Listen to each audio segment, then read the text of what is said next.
Trenda Reconnect. Aujourd'hui, nous nous présentons, nous allons vous présenter deux jeunes africains, deux jeunes entrepreneurs. Notre Trenda s'est déplacé et aujourd'hui, nous nous situons en Afrique, précisément en République démocratique du Congo. Nous allons réaliser cette émission. Sans trop tarder, je vais vous présenter mes invités et je leur donne la parole. Salut à tous, moi c'est Madame Arsiana Miguel Sifa. Je suis jeune africaine comme on l'a dit avant. Je suis aussi entrepreneur. Je suis contente d'être ici aujourd'hui. Merci. Moi, c'est Jonathan Choukourou, je suis aussi un jeune entrepreneur. Je suis le membre des Hopsin. Merci. Et moi, c'est Abbé Docteur Nicolas Chichougi.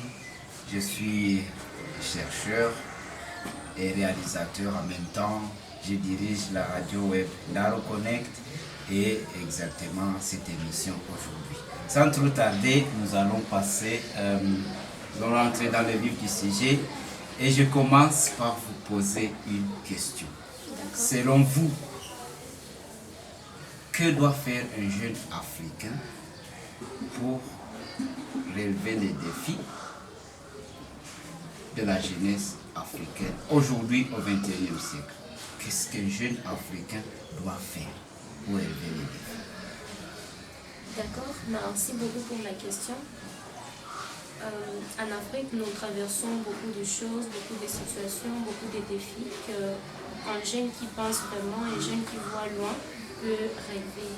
Par exemple, le défi du chômage. Donc en Afrique, il y a beaucoup de jeunes qui n'ont pas d'emploi, qui ne savent pas comment créer, entreprendre. Mais un jeune vraiment qui pense et qui essaie de voir comment les générations qui suivront peuvent souffrir si on croise les pas. Vraiment, il y a des défis que nous pouvons relever comme jeunes. Et je crois bien que dans la parole que je veux prendre après, je vais essayer de citer quelques défis qu'on peut relever en tant que jeune. Merci. Très bien. Donc si je comprends bien, en tant que jeune africain, nous devons penser africain pour essayer de lutter contre, justement trouver des solutions aux problèmes, mais il faut que ces solutions soient aussi des solutions africaines. Je comprends bien. Très bien. Je me tourne du côté à ma gauche ici pour poser la même question, peut-être pour compléter, mademoiselle Sifa, qu'est-ce que nous devons faire pour relever les défis? Oui, merci pour la parole. Premièrement, comme madame vient de le dire, nous avons tant de problèmes, tant de défis qui se passent normalement dans l'Afrique, notre continent. Spécifiquement dans la République démocratique du Congo. Et pour élever certains défis, il faut premièrement d'abord détecter ces défis et nous devons chercher certains mécanismes qu'on doit mettre en place afin de relever ces défis. Nous allons plus tard donner peut-être des propositions, essayer de voir comment est-ce que nous pouvons lutter, qu'est-ce que nous pouvons faire, nous Africains pour être authentiques. Et quelque part au début, vous avez parlé de Hope Center. Est-ce que vous pouvez me présenter plus ou moins brièvement qu'est-ce que Hope Center en bref? Ok, merci pour la question. Hope Center, c'est un centre de formation des langues et des métiers qu'on a pensé créer il y a quelques temps passés. Hope Center est là pour essayer d'aider les jeunes surtout comment s'autofinancer, comment se prendre en charge. Donc, c'est ça. Hope Center existe, mais son objectif principal est d'aider les jeunes à créer l'emploi, à investir, à lutter contre le chômage surtout. C'est ça. Hope Center a un siège certainement. Vous êtes basé exactement où? Hope Center est en Afrique, République démocratique du Congo, précisément à Goma. Oui. Goma, pour rappel, c'est une des belles villes de la République démocratique du Congo. Et Goma est connu pour le volcan géant, le volcan de Nyiragongo. C'est un volcan qui est encore actif. Et pour ceux qui aiment bien visiter le parc, les animaux, venez à Goma et vous ne serez pas déçus. Je me tourne encore à ma gauche ici et je pose la même question. Vous êtes membre de Hopcenter. Et qu'est-ce que Hopcenter vous a apporté jusqu'à présent, vous comme jeune? Qu'est-ce que ça a augmenté un petit plus à votre vie jusqu'à aujourd'hui? Oui, merci beaucoup pour la parole. Comme je l'ai dit, je suis le membre de Hopcenter. Nous avons trouvé des avantages dans Hopcenter à travers ces objectifs que Madame a révélés, et que Hopcenter aide les jeunes gens de se prendre en charge dans la langue et dans des différents métiers. Alors, moi-même, Hopcenter m'a aidé de me prendre en charge dans quelques métiers que j'ai rêvé faire. Alors, à travers Hopcenter, j'ai relevé le défi de croiser les bras en tant que jeune. Je me suis lancé dans certaines activités qui me prennent aujourd'hui en charge. Je suis content et fier d'être dans Hopcenter. Je ne vais pas vous lâcher parce que je ne suis pas encore satisfait. Je vais encore savoir davantage. Dites-moi, vous parlez de avantages. Quelles sont les activités principales de Hopcenter? Ça signifie quoi? Je précise la question. Quels sont les domaines dans lesquels vous intervenez? Langue, métier, mais lesquels? Parce que les auditeurs, nos abonnés voudraient bien savoir qu'est-ce que vous faites concrètement. Voilà. D'accord, merci pour la question. Nous faisons des formations de langues et de métiers précisément. Dans la première partie des langues, on fait la formation de la langue anglaise, la formation de la langue française, la formation de la langue espagnole, la langue chinoise et la langue swahili. Pour ceux qui ne savent pas swahili. Pour le métier là qu'on parle, on parle de la formation de make-up, la formation de la cuisine moderne, cuisine améliorée, la pâtisserie et l'informatique. Ce sont les activités qu'on fait. Quand on parle de formation, c'est ça qu'on parle. Très bien. Donc les métiers, vous avez compris, c'est des métiers qui, au fait, essayent de répondre aux défis. Parce qu'il faut, si nous voulons manger du pain, on ne va pas importer le pain. Il faut que nous puissions nous-mêmes fabriquer du pain. Ça, c'est très bien. Ça, c'est ici en Afrique et partout ailleurs. Alors, j'ai encore une question avant de continuer. Hopcenter. Est-ce que vous avez déjà essayé de voir quels sont les résultats? Je veux dire, vous avez formé les gens.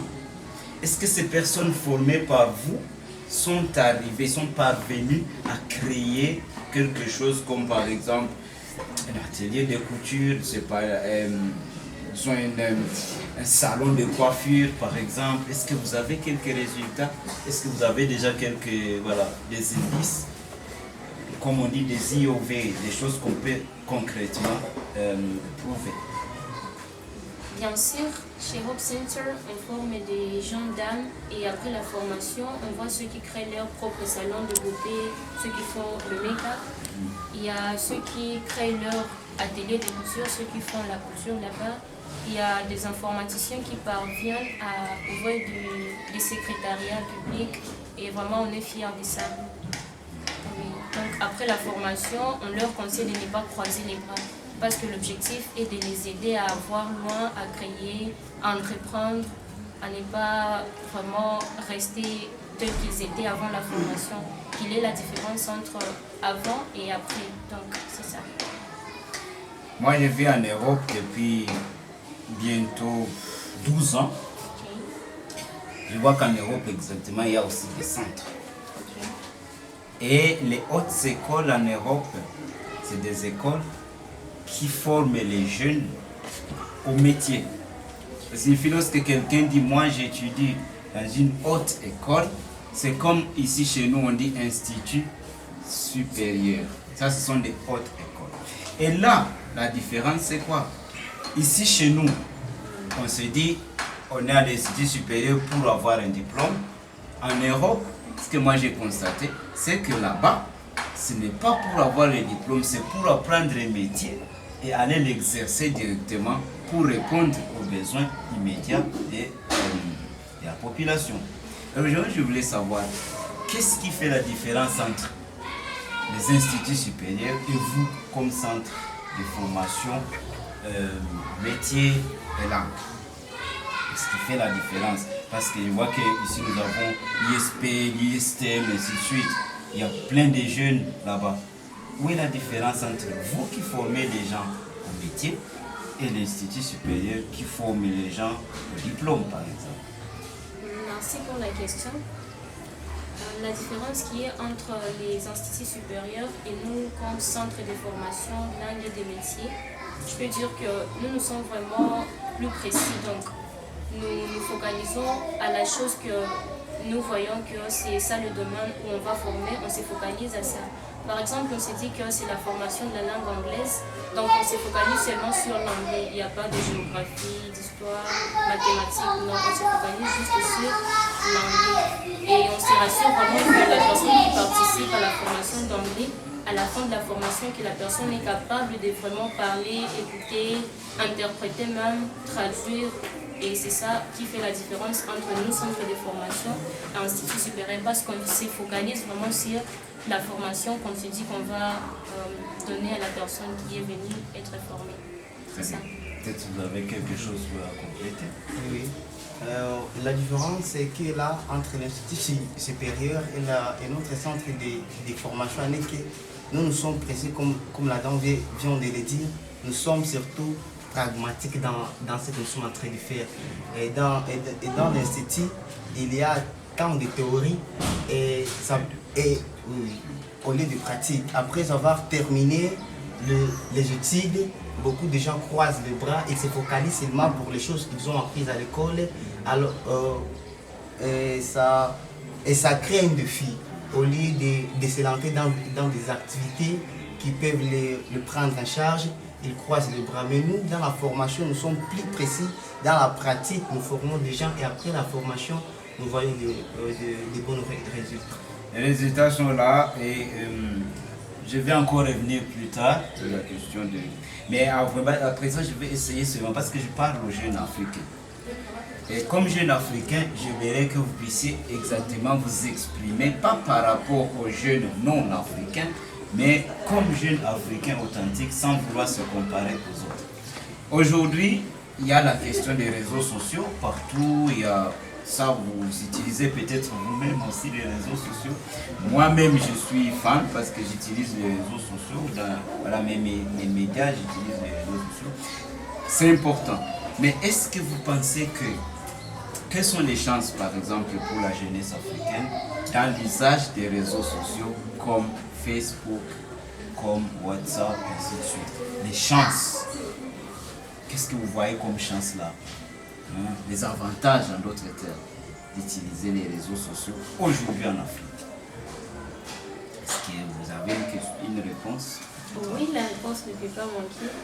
En utilisant les réseaux sociaux, il y a des avantages que la personne peut rencontrer, genre opportunité. Il peut y avoir l'opportunité en France, en Afrique du Sud, en Amérique, en Asie, mais grâce aux réseaux sociaux, tu peux être informé concernant l'activité ou bien l'opportunité qui est là et tu peux essayer de postuler et trouver la chance d'y participer ou bien d'avoir accès à cette opportunité-là au niveau international.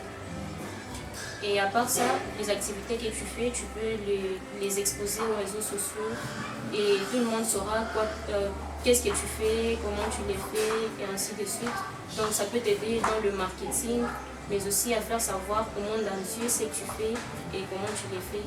Et peut-être que tu vas avoir les gens qui peuvent apprécier ce que tu fais et puis tu vas avoir les gens qui peuvent te donner les idées pour améliorer et ainsi de suite. Donc il y a vraiment des chances, il y a des avantages d'utiliser les réseaux sociaux. Les avantages, il y en a beaucoup, mais quels seraient par exemple les dangers d'utiliser les réseaux sociaux? Par rapport au danger d'utiliser les réseaux sociaux, chaque personne normalement a ses objectifs d'utiliser les réseaux sociaux. Donc si tu utilises mal, les réseaux sociaux, ça peut te détruire. Mais si tu as un but précis, ça peut t'amener vraiment beaucoup d'argent et tu peux investir à travers seulement les réseaux sociaux parce que normalement la technologie a évolué et tout se passe parfois dans les réseaux sociaux.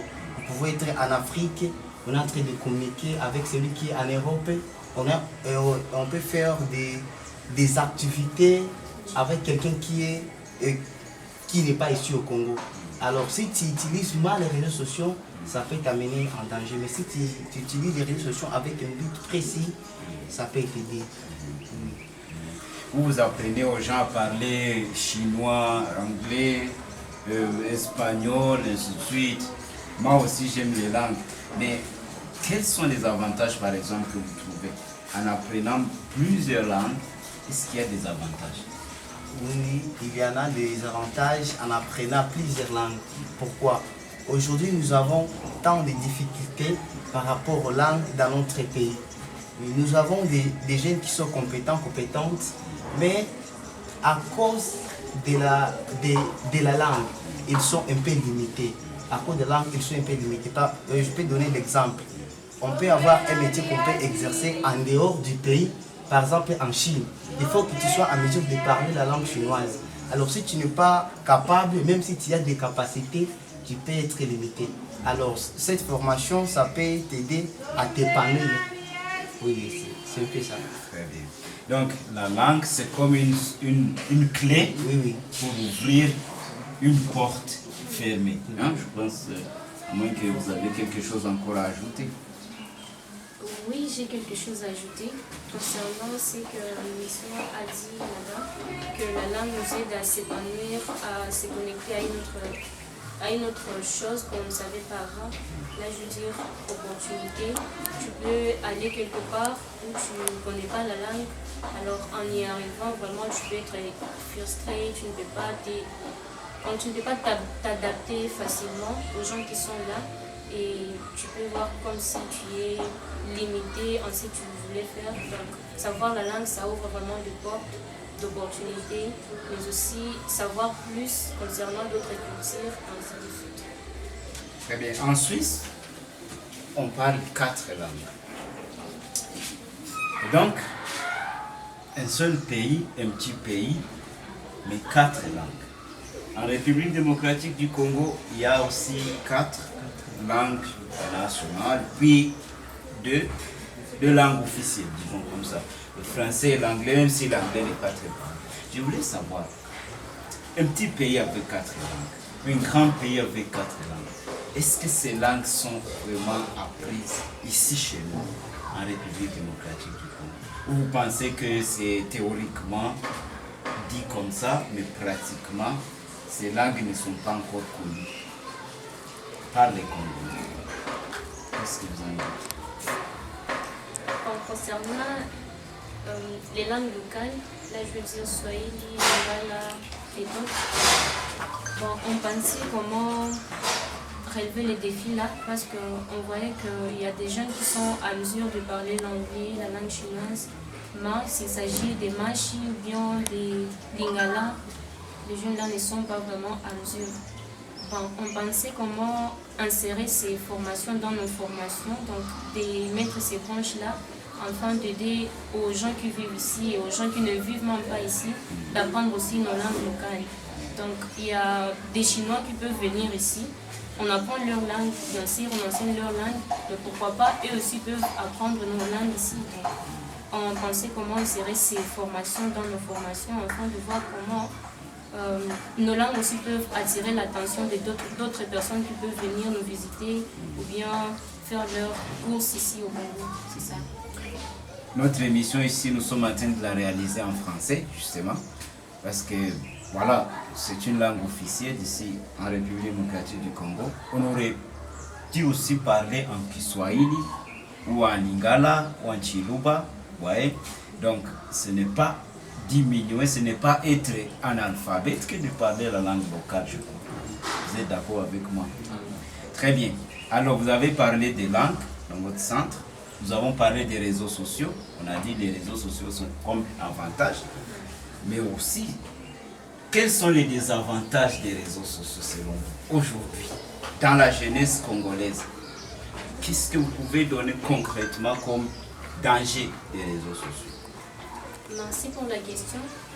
Concernant les désavantages, c'est la mal utilisation des réseaux sociaux. Genre, il y a quelqu'un qui a TikTok dans son téléphone. Au lieu de mettre le business là-bas, de publicité qui peuvent amener des clients, ainsi de suite, elle passe son temps en train de voir des vidéos là inutiles qui ne vont rien apporter de plus. Donc si on utilise dans ce sens-là, d'utiliser les réseaux sociaux sans pour autant attendre quelque chose de retour à ces réseaux sociaux-là, donc je peux dire que c'est les désavantages parce que ça perd vraiment le temps. C'est ça. Donc une sorte d'addiction, parce qu'il y a des gens qui, pour regarder des vidéos, Ça devient une distraction. une distraction. Moi, j'ai déjà remarqué, parce que moi-même, je suis quelqu'un qui est connecté. Je suis très connecté. J'ai remarqué que les réseaux sociaux, ou alors les vidéos inutiles, je veux dire des comédies, des choses qui n'apportent rien pratiquement, ces vidéos-là font beaucoup de vues. Pourquoi selon vous? Lorsque quelqu'un, par exemple, s'est promené ou alors était ivre dans la rue ici, chez nous, ben, on publie, on renvoie, on poste, on fait, comment on dit ça, retweet, on renvoie, voilà. Pourquoi ces vidéos-là sont attractives selon vous? Les vidéos comiques qui n'apportent rien, pourquoi? Bon, normalement, on dit que les inutiles attirent beaucoup. Les inutiles attirent. Bon, ce qui est là seulement, c'est chacun de prendre conscience de son objectif à travers les réseaux sociaux. Si tu te laisses mener par des choses qui sont un peu bizarres, il y a tant de choses dont tu seras limité quelque part. Et il y a des choses que tu seras incapable de réaliser à cause de cette distraction là-bas. Oui, oui. Au Ndaro, on parle de tout parce que le Ndaro, en fait, c'est la cour. Et notre cour se trouve ici aujourd'hui en Afrique. Nous avons planté la cour et ici, on parle de tout. Quels sont, selon vous, les avantages des réseaux sociaux dans les relations amoureuses entre jeunes africains? Est-ce que les réseaux sociaux vous aident un peu à vous rencontrer, vous jeunes, hein, et comment? Merci pour la question. Je peux dire que les réseaux sociaux vraiment interviennent dans des relations amoureuses, surtout en distance. Parce que, par exemple, si tu es en Afrique, ton partenaire est en Amérique ou bien en Europe, vous pouvez communiquer de temps en temps grâce aux réseaux sociaux. Et tu peux te sentir comme s'il est là, même s'il est très loin, grâce aux réseaux sociaux. Donc ça aide vraiment. À réduire la ligne, l'espace entre les deux. Voilà. Peut-être il y a d'autres. Bon, normalement, dans la relation amoureuse entre deux personnes qui s'est rencontrées sur Facebook, bon, selon mon opinion, il y a les avantages et les désavantages. Bon.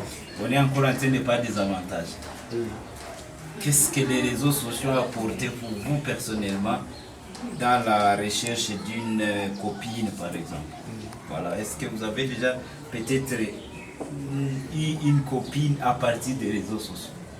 Bon, normalement, selon mon opinion, une relation amoureuse qui a trouvé sa fondation sur les réseaux sociaux, il y a beaucoup de désavantages. Pourquoi je l'ai dit? Là, tu vas rencontrer une personne que tu ne connais pas normalement. Tu ne sais pas sa famille, tu n'es pas sûr de sa vie, tu n'es pas sûr de son état d'âme. Alors, si la relation est développée et vous parvenez à vous marier, il y aura des difficultés de vivre ensemble. Pourquoi? Parce que vous vous êtes rencontrés sur les réseaux sociaux. Et chaque personne commencera à manifester maintenant ses caractères dans le foyer. Et ça peut vous amener dans le divorce peut-être. Et ça crée des problèmes. C'est ça les avantages qui peuvent être dans la relation amoureuse entre deux personnes qui s'est rencontrées sur Facebook. Oui. Aujourd'hui, je me tourne vers mademoiselle Sifra ici.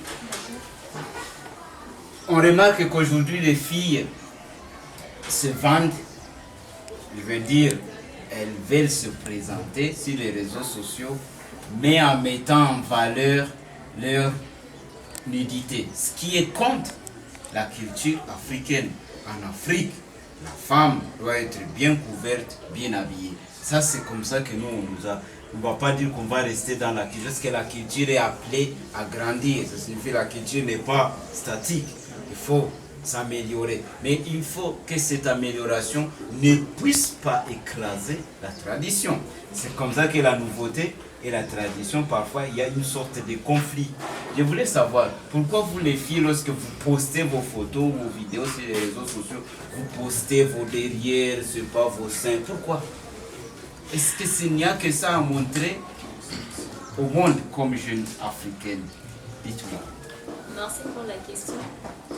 Je peux dire à ces points-là, ça dépend de l'éducation d'abord. Parce qu'en Afrique, quand on essaie de parler de l'éducation, chaque famille a son éducation, sa propre manière d'éduquer les enfants. Parce qu'en élevant l'enfant, si tu l'habitues à porter des mini-jupes, des cinglés, gains, je sais pas quoi, elle va grandir en sachant que c'est ça la manière de s'habiller.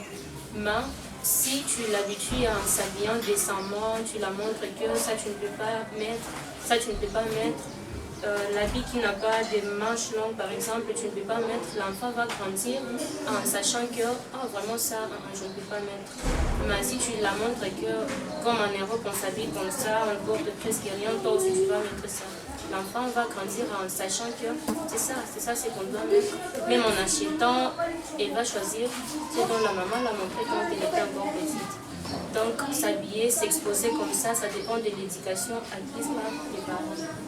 C'est ça. Donc les jeunes là qu'on voit qui exposent leur corps, les réseaux sociaux, devraient prendre conscience du fait que ces images restent. Et ces images peuvent les accompagner toute leur vie. Je crois que c'est important. Et vous, jeunes garçons, pourquoi vous êtes attirés par les jeunes filles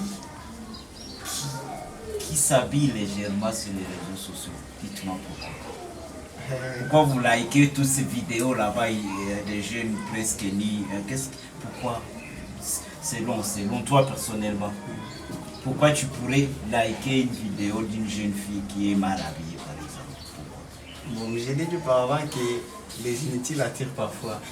Et nous les garçons, Dieu nous a créés avec une capacité qui se trouve normalement dans les vies. Donc chaque chose qui frappe au jeu de l'homme, l'homme est parfois attiré par ces choses. Oui. Donc le visuel est important chez les garçons. Oui, oui. Et chez les filles, elles sont là pour nous montrer ce que nous voulons voir, c'est ça? Je me rappelle l'interview un jour, un professeur qui nous enseignait, le professeur Kabamba, pour ne pas le citer, nous disait, vous voyez, les musiciens congolais habillent mal les femmes parce que nous, les hommes, nous voulons voir ça. Alors ils nous offrent ce que nous voulons voir. Je pense que c'est un défi pour l'Afrique aujourd'hui de pouvoir éduquer de manière vraiment efficace nos jeunes. Et parce que vous êtes jeunes, vous êtes aussi appelés à apporter une contribution pour la bonne éducation de la jeunesse.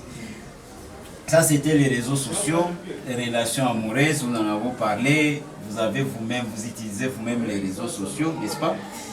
Et aujourd'hui, maintenant, je vais changer un peu de sujet, mais en attendant, nous allons faire une petite pause. Bien, alors nous poursuivons notre émission après cette pause. Je vais changer pratiquement de sujet et je vais rentrer en Daro ici chez nous. Daro, c'est un centre, c'est une cour où nous cherchons des solutions à nos problèmes. On essaie de résoudre nos problèmes de manière pacifique. Et je vais justement parler présentement des problèmes ou alors conflits. Certainement qu'il y a des conflits entre les jeunes africains parce que comme jeunesse, on n'est pas exempt des conflits. Je voulais savoir, vous qui êtes là, présent, jeune, vous représentez la jeunesse congolaise maintenant ici dans notre cours, je voulais savoir quelles sont les sources des conflits entre eux. D'où proviennent la plupart des fois les conflits entre les jeunes. Vous avez la parole, vous pouvez répondre spontanément selon que la question vous inspire. Allons-y. Merci pour la question. Je peux dire qu'entre les jeunes, il y a toujours quelques problèmes, parce que là où il y a les gens, vraiment qui ont eu des problèmes. Bah, le problème que nous trouvons souvent chez les jeunes, il y a des conflits professionnels, genre il y a des concurrences qui s'opposent entre les gens qui font les mêmes activités.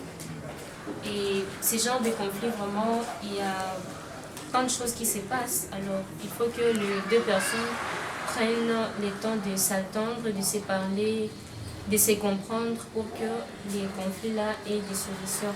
Mais les conflits qu'on observe souvent chez les jeunes, ce sont des conflits qui sont professionnels ou amoureux. C'est ça, merci beaucoup. C'est la réponse que j'ai concernant cette question.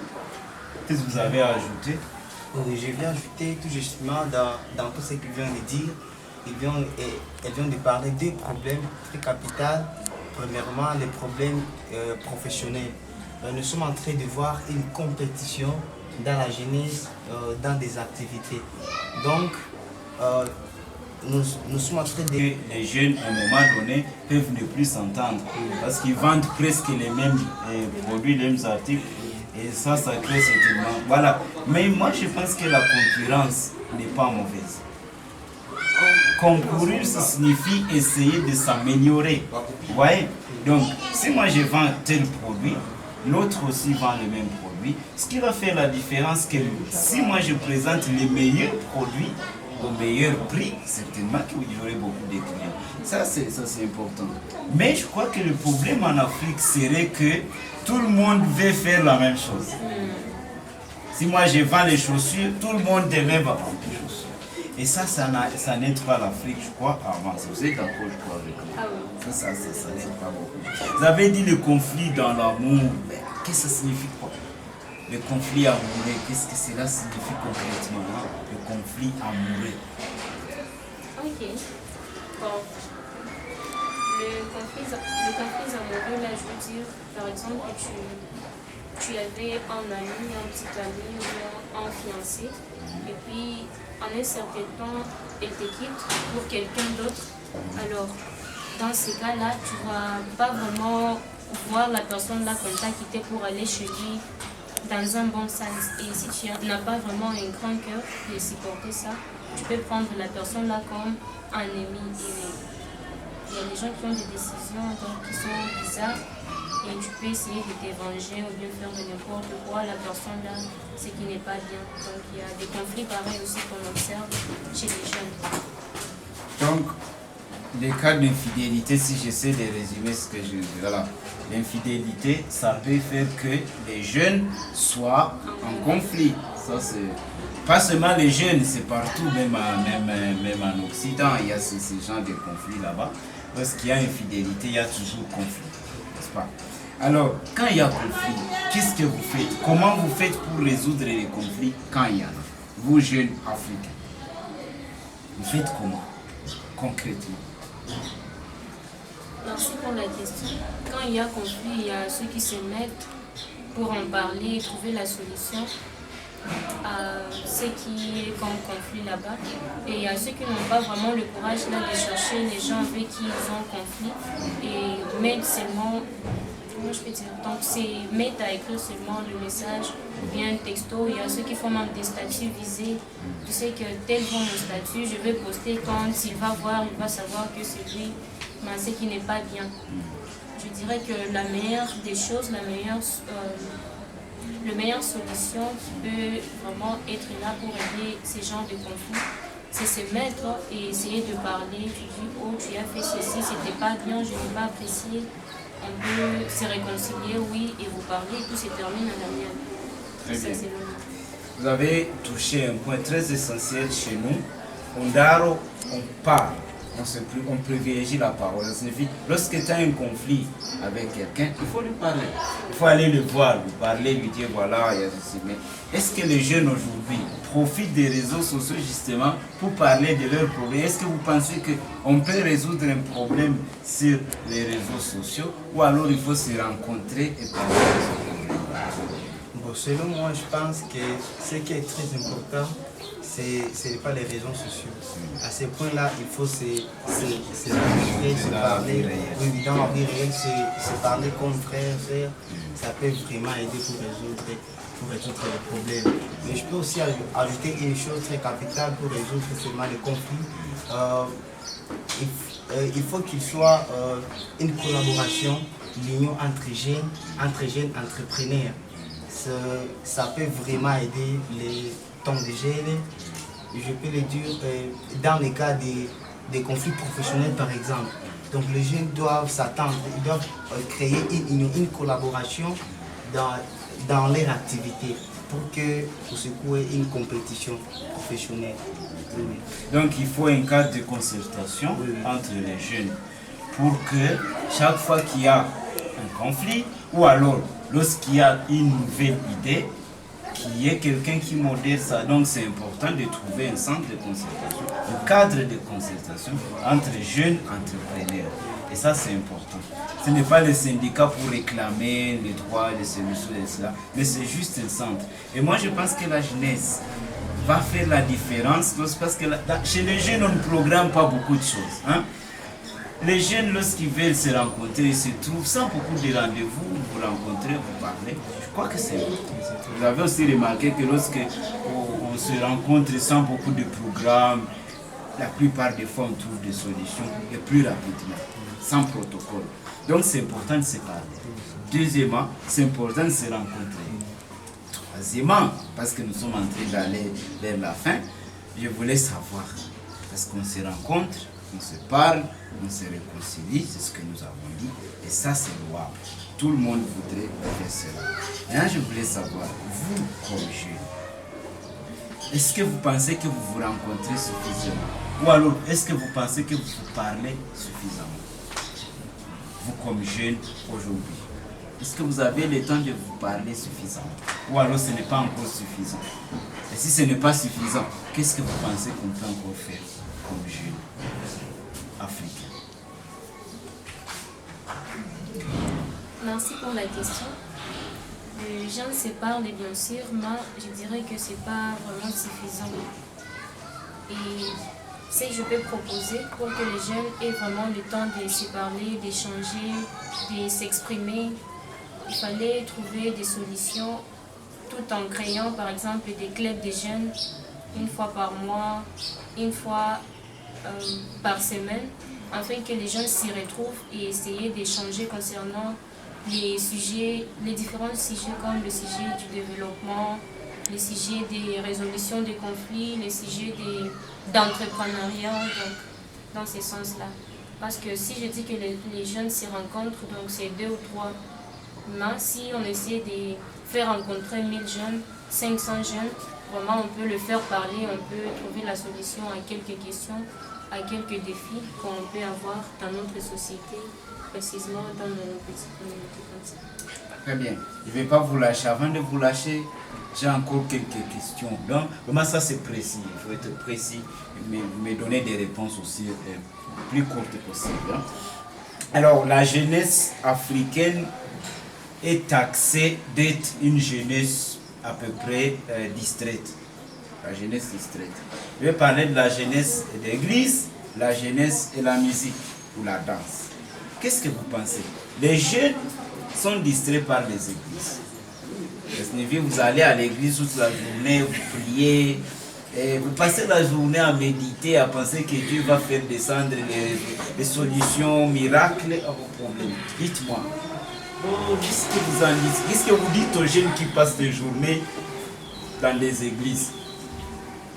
À prier peut-être ou à se distraire. Qu'est-ce que vous dites? La jeunesse et les églises. Bon, normalement, je peux intervenir. Ce qui est là, ce n'est pas la question de savoir qui on peut aller à l'église prier toute la journée. Ce qui est là, ça dépend de chaque personne et l'organisation de son emploi du temps. Normalement, chaque personne doit avoir son emploi du temps durant la semaine. Il planifie son emploi du temps. Il dit qu'à partir de ce temps, je vais faire ça, ça ici, patati patata. Donc, ça dépend de l'organisation de l'emploi du temps de chacun. Si tu investis tout ton temps à l'église, il y a des choses que tu vas échapper comme travail. Comme aussi, si tu habites quelque part à l'église, il faut aussi trouver certains problèmes dans des affaires. Alors, il faut qu'il y ait un équilibre, comme je peux le dire. Très bien. L'équilibre. Je pose autrement la question, je vais donner concrètement des petites réponses. Quels sont les avantages d'aller prier à l'église de réveil de 8e? Non, je cite aucune église, je vais seulement dire, vous jeunes qui allez à l'église, ça vous apporte quoi un petit plus dans votre vie? Une église. Merci pour la question. En partant à l'église, vraiment, il y a des sujets qu'on aborde à l'église qui est aussi, non seulement spirituellement, mais aussi dans la vie courante. Donc, il y a des sujets qui sont là-bas. Donc, on parlait des jeunes, bien sûr. Il y a on appelle tout simplement des jeunes, donc les réunions des jeunes qui se font à l'église. Il y a des sujets concernant la vie qui sont débattus là-bas et il y a vraiment des solutions. Genre, on peut amener un sujet, disons, comment on peut écrire un CV pouvant attirer l'attirance des gens. Donc, un tel sujet dans l'église, vraiment, ça aide. Il y a d'autres sujets, comment aider ceux qui n'ont pas le moyen d'entreprendre peut-être. Donc, comment faire à ce que d'autres puissent se retrouver, entreprendre et autres. Donc, il y a des tels sujets qui aident. Bien sûr que c'est à l'église que ces sujets se passent, mais quand même, ça aide. Dire qu'on est à l'église, c'est pas pour dire qu'on perd le temps. Il y a autre part qu'on profite à l'église aussi. Et il y a les temps qu'on peut être là, comme le grand l'a dit. Si on est là sans calcul, on sait que du matin au soir, on sera là. C'est ça, perdre le temps. Mais si tu es là 1 heure, 30 minutes, 10 minutes, 5 minutes, 3 minutes, ça te dérange pas. Et qu'est-ce que vous répondez à quelqu'un qui dit démolissez les églises et construisez les écoles? Si on devait remplacer toutes les églises que nous avons ici chez nous à Bukavu, à Kinshasa, et on les remplace par des écoles, est-ce que vous êtes d'accord? D'une côté, je suis d'accord, d'une côté, je ne suis pas d'accord. Comment je ne suis pas d'accord? Comment suis-je d'accord? Okay. Je suis d'accord si et seulement si on mettait vraiment beaucoup de cours en rapport avec Dieu. Donc, si on ne jette pas vraiment Dieu à côté, si on se dit qu'on va démolir les églises, mettre les écoles, que Dieu soit privilégié dans ces écoles-là, que le nom de Dieu soit toujours là, qu'on enseigne concernant Dieu, qui est Dieu, et ainsi de suite. Mais si on dit qu'on va démolir concrètement et Dieu disparaît, vraiment ça, je ne peux pas être d'accord. Donc, il faut fermer les églises qui abrutissent les gens? Oui. Où on va pour marcher sur les gens, tout ça, il faut démolir, vous êtes d'accord? Dans d'autres termes, les églises qui font perdre les gens, parce qu'il y a des églises et des églises. Il y a des églises qui enseignent Dieu, il y a des églises qui n'enseignent non pas Dieu. Donc, ils sont seulement là. On sait que c'est quelque part où on prie, mais en réalité, on ne prie pas Dieu. Donc, ces genres d'églises, on peut démolir. Très bien. Voilà. La jeunesse, c'est la danse. En Afrique, on aime danser. Hein? À tout moment, on veut danser, ndombolo, on va danser le techno, malewa, tout ça. C'est de la musique, on est d'accord, on est content. Mais pourquoi les jeunes sont attirés aussi par la distraction de la musique? Hein, pourquoi les jeunes aiment danser, aiment écouter la musique seulement? Pourquoi seulement? Oui, normalement, les jeunes écoutaient la musique, d'une part, je peux dire que c'est une loisir. Le loisir, tout le monde. Oui, c'est un loisir, chacun est libre de faire ce qu'il veut. Mais d'autre part, ça devient une distraction, si et seulement si, beaucoup de temps. On se concentre seulement sur la musique au lieu de faire les choses qui sont très capitales et très importantes. Aussi, il y a des gens qui se lancent dans des musiques à cause ils ne savent pas quoi faire. Donc le chômage, je peux dire autrement, donc l'État congolais n'offre pas vraiment des emplois pour les jeunes qui terminent des études. Et pour se motiver eux-mêmes, ils disent bon, je me lance dans la musique et ça devient un grand défi. Donc l'environnement congolais n'offre pas une opportunité aux jeunes pour les occuper, pour qu'ils puissent se prendre en charge eux-mêmes. Très bien. Voilà, nous allons vers la fin de notre émission. Mais avant de vous laisser, je voulais vous donner encore une fois la parole pour que vous puissiez parler aux jeunes qui se trouvent en dehors du Congo. Je veux dire les jeunes de la diaspora, je veux dire les jeunes qui sont en dehors de l'Afrique. Qu'est-ce que vous leur demandez à ces jeunes là-bas par rapport à vous qui êtes ici en Afrique? Juste 2 ou 3 mots, 2 ou 3 paroles. Allez-y. Parlez aux jeunes de la diaspora. Allez-y. Merci pour la question. C'est qu'on peut demander aux jeunes qui ne sont pas au pays, mais qui ont des origines congolaises. Africains, qui sont des jeunes africains qui se trouvent en dehors d'Afrique. D'accord. À ces jeunes-là, je peux leur dire de toujours soutenir les jeunes qui sont en Afrique en les encourageant, ne pas seulement voir les choses qui se passent là ailleurs, que ce sont des choses importantes, mais en appréciant aussi les efforts de jeunes qui sont en Afrique. Parce qu'il y a aussi des jeunes en Afrique qui font des histoires qui se passent aussi là-bas. Mais par exemple, s'il est connecté, il essaie seulement de voir les choses de l'Amérique, de l'Europe, mais ne peut pas aussi se concentrer aux choses de l'Afrique pour voir, oh, cette fille a commencé par exemple ceci, est-ce que je peux l'aider avec une idée, est-ce que je peux la soutenir de cette façon. Donc je peux prier à ces jeunes-là d'être aussi intéressés plus aux choses qui se passent en Afrique en soutenant d'autres jeunes qui ont des idées, qui pensent faire ceci et cela.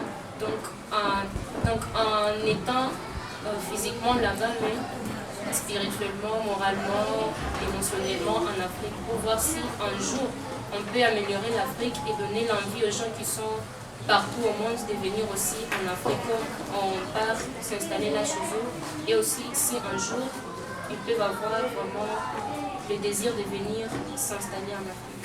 Merci, c'est ce que je peux dire. Ce que je peux ajouter aussi pour les jeunes qui sont en dehors de notre pays, je peux dire que pour trouver la solution et pour régler certains défis, je peux dire que les jeunes qui sont en dehors de notre pays, ils peuvent créer vraiment des moyens, une collaboration entre eux et les jeunes qui sont en Afrique, en mettant en place certaines formations. Donc les jeunes qui ont apprises là-bas en Europe, de revenir encore au pays pour apprendre les jeunes qui n'ont pas d'idées, qui croient seulement les bras, ça pourra aider les choses. Donc une sorte d'échange. Venez, vous qui avez appris quelque chose, venez apprendre aux autres qui se trouvent ici chez nous. Donc le partage, nourrir les autres à partir de ce que vous avez appris. Et ça c'est un message très fort, je crois, c'est important. Et nous espérons que les jeunes de la diaspora qui nous suivent vont réagir, vont prendre ces messages là-bas, cet appel là-bas et essayer de répondre. Nous sommes arrivés presque à la fin de notre émission. Notre cours Ndaro s'était planté aujourd'hui en Afrique. Et depuis l'Afrique, nous avons reçu 2 jeunes Congolais très motivés, déterminés à réussir leur vie. Ces jeunes ont seulement besoin de vous. Qu'est-ce qu'ils voudraient que vous puissiez les soutenir par vos idées. Et nous, comme là, vous parlez aux gens, voilà, tout un petit message, un petit mot de voix que vous allez adresser dans une des langues que vous voulez, en Swahili, en Machi, en Chiluba, ou je ne sais pas quoi. Faites-les et après nous allons finir notre émission. Allez-y, un mot de remerciement peut-être en anglais ou je ne sais pas, la langue qui vient. Thank you so much.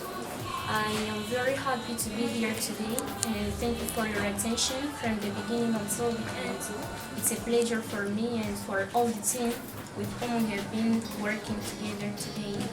So I am Arsena Miguel Lucifa. As I said before, we are entrepreneurs and we are doing something like training of languages and some other things, as you said at the beginning. So we are very happy to have this time for speaking about what we are doing, but also to speak to young people who are now living to Africa and to give our ideas about some conflict and so on. So in brief, we have been very happy to be with you, but if you can have something to add to all that we have said, you are the most welcome. Morally, financially, physically, all that you can have to support what that you are doing, you are the most welcome. Thank you so much and God bless you. Tunashukuru sana kwa muda ambao tunapitisha ukitufuata. Tunasema asante kwa wote ambao wametufuata na ndugu zangu ambao tuko nao hapa. Tunasema asante sana. Kitu ambacho tuliomba msaada kwa watu wengine ambao watakuwa na ile nia nzuri ya kusaidia Hope Center ambao inasaidia kila mtu kufanya kazi mbalimbali, kujua lugha, kufanya kazi za mikono. Yule ambaye atakuwa na ile nia ya kusaidia hii kazi, tunasema thank you so much. Nashukuru sana na kwa heri kwa ndugu wote ambao walitufuata kwenye Daro Connect, na tutafanya emission nyingine ambayo tutawaita wengine vijana kutoka Afrika na kutoka nchi zingine kusudi watuelezee mambo ambayo wanafanya. Tunashukuru pia kwa timu yote ambayo imetuchukulia video hizi kwa sababu content, nous remercions.